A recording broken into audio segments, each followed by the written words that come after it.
Hello everyone, this is Bhargav Bhardwaj और CBSE ने latest changes करे हैं सिलेबस में। बेसिकली 11th-12th के जो कॉमर्स के सेक्टर में, कॉमर्स के फील्ड में जो चेंजेस हुए हैं, मैं आज वो बताने वाला हूँ। मेरे पास लैपटॉप खुला हुआ है, सीबीएसई की साइट खुली हुई है। ये जो चेंजेस हैं ये सिर्फ और सिर्फ इसी साल के लिए एप्लीकेबल होंगे।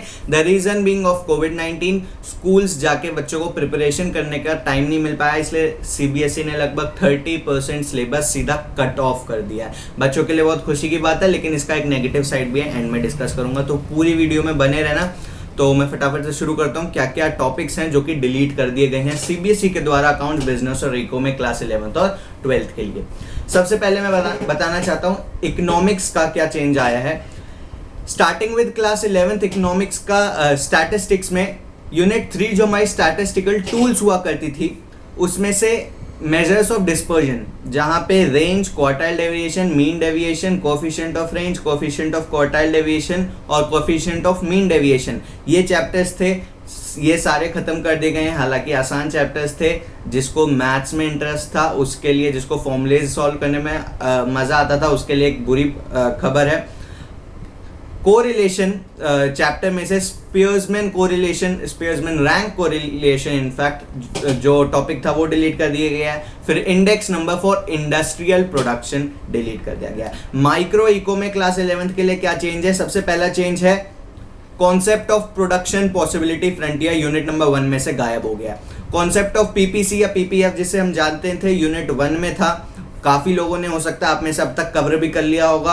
अब आपको लगना चाहिए कि भाई फालतू मेहनत करी, बिकॉज अभी आपके सिलेबस में नहीं आ रहा है।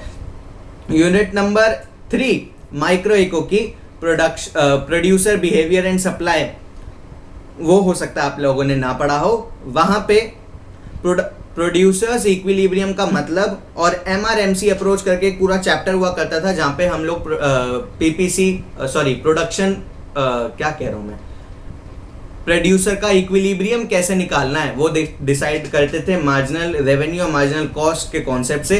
वो कॉन्सेप्ट अब डिलीट कर दिया गया है। Unit number 4 forms of market, उसमें अदर मार्केट फॉर्म्स में मोनोपोली और मोनोपोलिस्टिक कंपटीशन, ये एक मार्केट फॉर्म्स हुआ करती थी, कंपटीशन के टाइप्स हुआ करते थे। इनके मीनिंग ऑफ फीचर्स बस सिर्फ यही दो चीज़ें होती हैं, ये दोनों डिलीट हो गई हैं, तो बचा है सिर्फ परफेक्ट कंपटीशन और ओलिगोपोली। ये मेरे को लगता है सबसे ज़्यादा सिलेबस कम हुआ है माइक्रो इको में अकॉर्डिंग टू मी अभी तक का।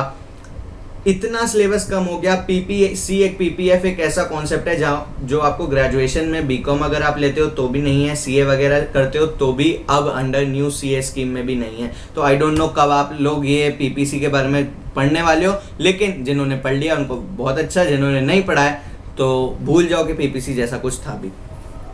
अब मैं आता हूँ क्लास 12th के बारे में इकोनॉमिक्स का। सबसे पहले मनी एंड बैंकिंग यूनिट में से control of credit through bank rate, CRR, SLR, repo rate, reverse repo rate, open market operation और मार्जिन रिक्वायरमेंट, ये जो बेसिकली फंक्शंस हुआ करते थे सेंट्रल बैंक के, ये सारे खत्म हो गए हैं। कैसे फंक्शंस? नहीं, मनी सप्लाई को कंट्रोल कैसे करती है सेंट्रल बैंक, ये उसके फंक्शंस थे, अब ये सारे खत्म हो गए हैं। आई थिंक बहुत इंपॉर्टेंट पार्ट था, उस यूनिट में करने लायक कुछ ज़्यादा बचा नहीं है। फिर आता है next unit balance of payment. वहाँ पे बैलेंस ऑफ पेमेंट डेफिसिट का मीनिंग और determination of exchange rate in a free market का कॉन्सेप्ट टोटली डिलीट कर दिया गया है। नेक्स्ट इंडियन इकोनॉमिक डेवलपमेंट में क्या क्या चेंजेस आए हैं। सबसे पहले growth of education sector in India cross गायब कर दिया, और ऑल्टरनेटिव फार्मिंग, ऑर्गेनिक फार्मिंग करके एक कॉन्सेप्ट था वो गायब कर दिया। इंफ्रास्ट्रक्चर में एनर्जी का कॉन्सेप्ट गायब कर दिया। आई थिंक ये वो टॉपिक्स थे जो कि पढ़ना इंपॉर्टेंट था, बट सही बात है टाइम बच्चे के पास इतना नहीं है। कोविड की वजह से बच्चे टाइम नहीं दे पा रहे हैं, प्लस स्कूल्स को भी टाइम नहीं मिला है अपने बच्चों की अच्छे से तैयारी करवाने का, इसलिए मेरे को लगता है सीबीएसई ने ये स्टेप लिया है और ये सारी चीज़ें डिलीट कर दी गई हैं। अब मैं नेक्स्ट पे आता हूँ। अब मैं बात करूँगा आपसे बिजनेस स्टडीज़ के बारे में। बिजनेस स्टडीज़ में क्या क्या चेंजेस आए, क्लास 11th की सबसे पहले बात कर लेते हैं। फॉर्म्स ऑफ बिजनेस ऑर्गेनाइजेशन, जो कि चैप्टर नंबर 2 हुआ करता था, उसमें choice of form of business organisation करके एक टॉपिक था, जहाँ पे वेरियस फैक्टर्स डिस्कस किए जाते थे कि किन फैक्टर्स की वजह से कौन सा बिजनेस ऑर्गेनाइजेशन लेना चाहिए, कौन सा सही रहेगा, वो टॉपिक डिलीट कर दिया गया है। हालांकि बहुत बड़ा टॉपिक नहीं था, लगभग 1 पेज का ही टॉपिक था, तो डिलीट करके कुछ एहसान सा नहीं किया। दो फिर भी आपको पढ़ना तो कम पड़ेगा, तो congrats for that. Chapter 3 public private and global enterprises में से ग्लोबल एंटरप्राइज के feature, joint venture, public private partnership का कॉन्सेप्ट टोटली डिलीट कर दिया गया। इसके ऊपर मैं ऑलरेडी एक वीडियो बना चुका हूं, तो जो सेशन 2020 और 2021 में बच्चे पेपर देने वाले हैं, बेसिकली अब जो 12th में आए हैं, और सॉरी 11th में आए हैं, 12th में आए हैं, उनको ये चीज़ नहीं पढ़नी है, उनके लिए खुशी की बात है, बट आगे तो पढ़ना है ना, तो इसलिए वो वीडियो यूट्यूब पे डली हुई है। अगले साल के लिए अगर कोई तैयारी कर रहा हो तो वो देख लेना। बिजनेस सर्विसेज जो चैप्टर है उसमें से postal service, mail registered post, parcel, speed post, courier, ये सारा डिलीट कर दिया गया है। इमर्जिंग मोड ऑफ बिजनेस में से बिजनेस प्रोसेस आउटसोर्सिंग का कॉन्सेप्ट, उसका नीड और उसका स्कोप गायब कर दिया गया। बेसिकली एक पूरा कॉन्सेप्ट बीपीओ ही गायब कर दिया गया है। बीपीओ मेरे को लगता है सबसे ज्यादा इंपॉर्टेंट टॉपिक था उस पूरे चैप्टर में से, जो गायब करके according to me, it's my personal opinion, ज्यादा अच्छा काम हुआ नहीं है। इसकी जगह कुछ और भी गायब किया जा सकता था। फिर आता है social responsibility of business and business ethics. बहुत छोटा सा चैप्टर था, इसमें से बिजनेस एथिक्स का कॉन्सेप्ट और इसके एलिमेंट्स गायब कर दिए गए हैं। फिर आता है फाइनेंस एंड ट्रेड की मैं बात करूं, जो कि सेकंड पार्ट है क्लास 11th का। उसमें सोर्सेज ऑफ बिजनेस फाइनेंस में से बोरोड फंड्स और के अंदर एक कॉन्सेप्ट है इंटर कॉर्पोरेट डिपॉजिट, ICD, वो गायब है। इंटरनेशनल ट्रेड में टाइप्स ऑफ रिटेल ट्रेड, एटिनेरेंट और small scale fix shop retailers, ये गायब हुआ है। प्लस GST का कॉन्सेप्ट खत्म कर दिया गया है। Class 10th export rate, meaning and procedure, जो एक्सपोर्ट ट्रेड का था वो गायब है। क्लास 10th कह रहा हूँ, चैप्टर 10 इंटरनेशनल ट्रेड में से। और इंपोर्ट ट्रेड के मीनिंग और प्रोसीजर गायब है। Documents involve in international trade, indent, letter of credit, shopping order, shipping bill, mates, receipts, ये सारी चीज़ें गायब हैं। और WTO वर्ल्ड ट्रेड ऑर्गेनाइजेशन का मीनिंग और ऑब्जेक्टिव्स गायब हैं। ये हुई क्लास 11th की बात। फटाफट बढ़ते हैं क्लास 12th पे। Principles functions of management, book number A जो है क्लास 12th वालों की बिजनेस स्टडीज के लिए। सुन लो तुम्हारे लिए क्या क्या कम हुआ है। सबसे पहले डीमोनेटाइजेशन का कॉन्सेप्ट खत्म हो गया चैप्टर नंबर 3 बिजनेस एनवायरनमेंट पे से। इस पे मैं अगली वीडियो बना रहा था, बट यूट्यूब पे जब हम वीडियो डालते हैं तो हम इस मोटो से डालते हैं कि भाई वो वीडियो 2-3 साल तक टिकी रहेगी। इस साल के बच्चों के लिए नहीं आ रहा है, लेकिन अगले साल वाले बच्चों के लिए आएगा, इसलिए मैं वीडियो तो इस पे बनाऊंगा। Impact of government policy changes on business with reference to LPG, liberalisation, privatisation और ग्लोबलाइजेशन, ये चीज़ गायब कर दी गई है। तो बेसिकली इन दोनों डिमोनेटाइजेशन और LPG के ऊपर एक वीडियो आ रही थी, जो कि अभी भी आएगी। कॉन्सेप्ट बड़े छोटे छोटे से थे, ईजी थे याद करने, बट हटा दिया गया तो तुम्हारे सर से बर्डन कम हुआ है। प्लानिंग में से single use, standing plans, objective, strategy, policy, procedure, method, rule, budget, programme, हो सकता है आप में से कुछ ने पढ़ा हो सकता है आप में से कुछ ने ना पढ़ा हो। ये सारी चीज़ें काट दी गई हैं। ये मेरा सबसे डिफिकल्ट टॉपिक था मेरे हिसाब से, मेरे को कभी याद नहीं हुई ये चीज़ें। काश ये वाला बस पर्टिकुलर ये चेंज मेरे टाइम पे आया होता।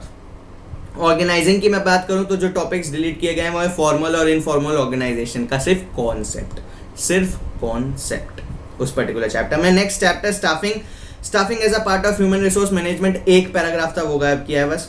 Directing barriers to effective communication and how to overcome those barriers.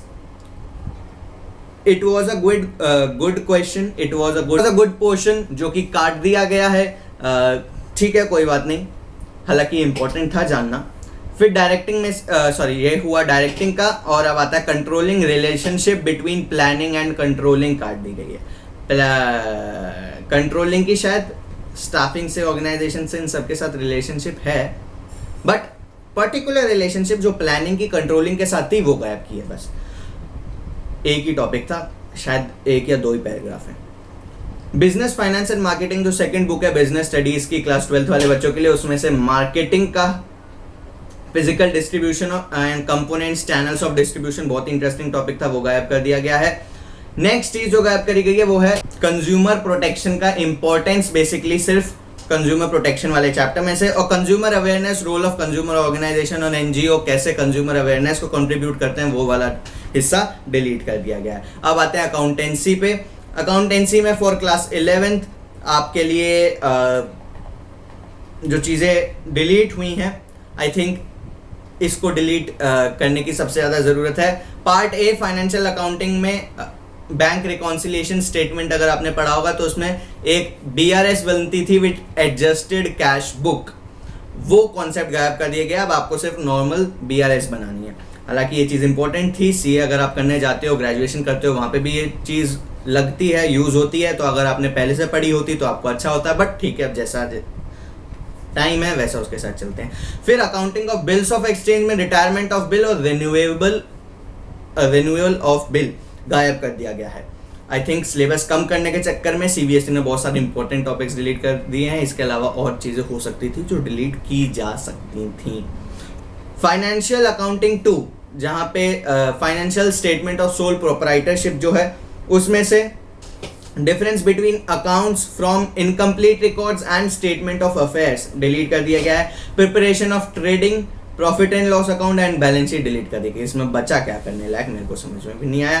Trading account delete कर दिया, profit and loss account banana procedure का प्रिपरेशन डिलीट कर दिया और बैलेंस शीट डिलीट कर दिया। पता नहीं तुम लोग 11th में करने क्या आए हो। फिर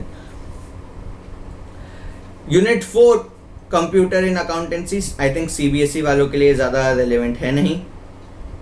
क्लास 12th पे आते हैं। क्लास 12th के लिए पार्ट ए जो है NPO और पार्टनरशिप एंड कंपनीज, उसमें से एडमिशन ऑफ अ पार्टनर वाले चैप्टर में से adjustment of capital accounts and preparation of balance sheet गायब कर दी, और रिटायरमेंट और डेथ वाले पोर्शन में से adjustment of capital accounts, preparation of loan account of retiring partner और preparation of deceased partner's capital account and his executory account, ये सारा गायब कर दिया गया। हालांकि CBSE की साइट पे जाके भी डाउनलोड कर सकते हो ना, मैं बता रहा हूँ, उसको सुन लो बस।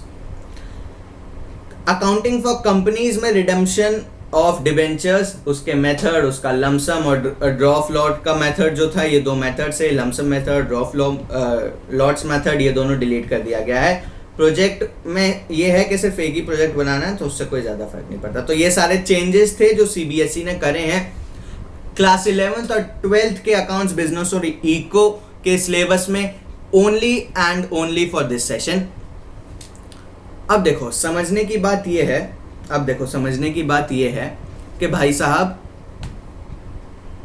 हाँ, कि भाई साहब सिलेबस कम हुआ है, ठीक है, पेपर अभी भी 80 नंबर का ही आने वाला है, क्वेश्चन अभी भी नंबर ऑफ क्वेश्चंस उतने ही हैं, तो फिर फर्क क्या पड़ा? फर्क ये पड़ा कि आपको बेशक अब कम पढ़ना है, लेकिन जो पढ़ना है उसको तमीज में पढ़ना है, क्योंकि अब उसके डीप में जाके टीचर क्वेश्चन पूछेगा आपसे, कॉन्सेप्चुअल क्वेश्चन पूछेगा, बिकॉज अब उसका भी, टीचर का हाथ भी लिमिटेड है, वो सारे चैप्टर्स में से, सारे टॉपिक्स में से क्वेश्चन नहीं दे सकता है। तो अब वो एग्जिस्टिंग टॉपिक्स जो बच गए हैं उसमें से ही ज्यादा क्वेश्चन बनाएगा। आपको बहुत ज्यादा जरूरत है अब के टाइम पे कि ठीक है सिलेबस कम हुआ, दैट्स अ गुड न्यूज, लेकिन सिलेबस कम हो गया, ठीक है बाद में पढ़ लेंगे, अब तो मजे ही मजे हैं। कुछ बच्चे आई नो ये भी सोच रहे होंगे कि पेपर कैंसिल हो जाए तो बहुत ज्यादा अच्छा है, ठीक है, लेकिन बट उसके अलावा कहने की बात यह है, देखो ध्यान करने की बात यह है कि सिलेबस कम होने की वजह से रेस्पॉन्सिबिलिटी आप पे बढ़ रही है। अब CBSE अज्यूम करके चलेगा कि आपको जितना छोड़ा गया है आपके पास, आप उसको 100% कर रहे हो, उस पे आप अपना 100% अगर दे दोगे तभी आप स्कोर कर पाओगे। बिकॉज अब जैसे मैंने बोला क्वेश्चंस बहुत डिफरेंट आने वाले हैं, पास्ट ईयर के क्वेश्चंस अब आपको उस लेवल की प्रिपरेशन नहीं करवा पाएंगे। अब आपको मेंटर के अंदर, गाइड के अंदर, किसी अपने टीचर हो सकता है, ट्यूशन टीचर, स्कूल टीचर, किसी के भी अंडर रह के उससे प्रॉपर कंसल्टिंग करके पढ़ाई आगे चालू करनी है। और अगर आप चाहते हो जैसा मैंने बोला वैसा करके मार्क्स अच्छे लेने, तो आपको अभी यूट्यूब चैनल ये जो है जिसको आप मेरे को देख रहे हो, भार्गव भारद्वाज, को सब्सक्राइब करना है। बिकॉज हम अकाउंट्स, बिजनेस और इकोनॉमिक्स की डिटेल्ड वीडियोस बनाते हैं। प्लस चैनल को सब्सक्राइब करने के बाद जो बेल आइकन आएगा उसको हिट करना, वीडियो को लाइक करना, वीडियो को लाइक करना मेरे को मोटिवेशन देने के लिए, और बेल आइकन हिट करना ताकि आगे जो मैं डिटेल्ड वीडियोस बनाने वाला हूं वो सबसे पहले आप तक पहुंच जाए। चैनल को सब्सक्राइब करना इसलिए जरूरी है क्योंकि अब तक जो मैं वीडियोस बना चुका हूं वो आपको मिल जाए, आपसे कुछ छूटे ना। कम चीज पढ़नी है लेकिन बेहतरीन तरीके से पढ़नी है, इसलिए ही यही देखो, मेरा स्टार्टिंग से मोटिव यही था कि जो पढ़ रहे हो उसे तमीज से पढ़ो, और अब तो ये चीज़ बहुत ज़्यादा रिलेवेंट होने वाली है, इसलिए आई वुड रिक्वेस्ट के चैनल को सब्सक्राइब करके बेल आइकन को हिट करना। And that's all for today. हालांकि मेरी अगली वीडियो बहुत जल्दी आपको मिल जाएगी। This was an emergency video, क्योंकि लेटेस्ट चेंजेस हुआ तो मेरे को लगा आपको फटाफट बता देना चाहिए। तो that's all for today, thank you and have a nice day.